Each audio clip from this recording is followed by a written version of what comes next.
পরিকল্পনাতে? নির্বাচনের 15 দিন পর পর্যন্ত বোধহয় তাদের একটা নির্দেশনা ছিল, আমার নির্বাচন কমিশনের পক্ষ থেকেও অনুরোধ ছিল। এটা এখন শেষ হয়ে গেছে সম্ভবত, কিন্তু সরকারের যে আগের নির্দেশনা অনুসারে পরবর্তী নির্দেশ না দেওয়া পর্যন্ত সশস্ত্র বাহিনী যেভাবে মাঠে ছিল মিনিস্ট্রিয়াল পাওয়ার সেভাবেই আছে। এই মেয়াদটা কবে শেষ হবে আমার এখন জানা নাই, আমি দেখতে হবে। তা আমরা এটা সরকারের উচ্চ পর্যায়ে আলোচনা করে আমাদেরকে নির্ধারণ করতে হবে যে সশস্ত্র বাহিনী আর কতদিন মাঠে থাকবে। তারাও আর মাঠে দীর্ঘদিন থাকতে চায় না, কারণ অনেক সমস্যা আছে, তাদের ট্রেনিং সমস্যা আছে, ট্রেনিং দিতে পারছে না বা অন্যান্য কর্মকাণ্ডের সমস্যা আছে।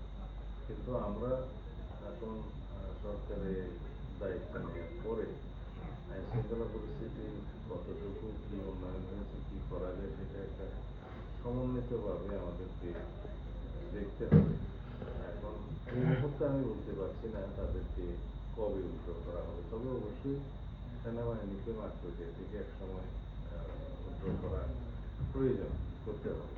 মাননীয় মন্ত্রী, একটা সাম্প্রতিক সময় একটা ব্যাপক আলোচিত হচ্ছে সরকারের সময় হ্যাঁ, এই আপনাদের দেওয়া র্যাবের নামও পাল্টানো হয়েছে অন্তর্বর্তী সরকার, এবং তাদের পোশাকও পরিবর্তন করা হয়েছে।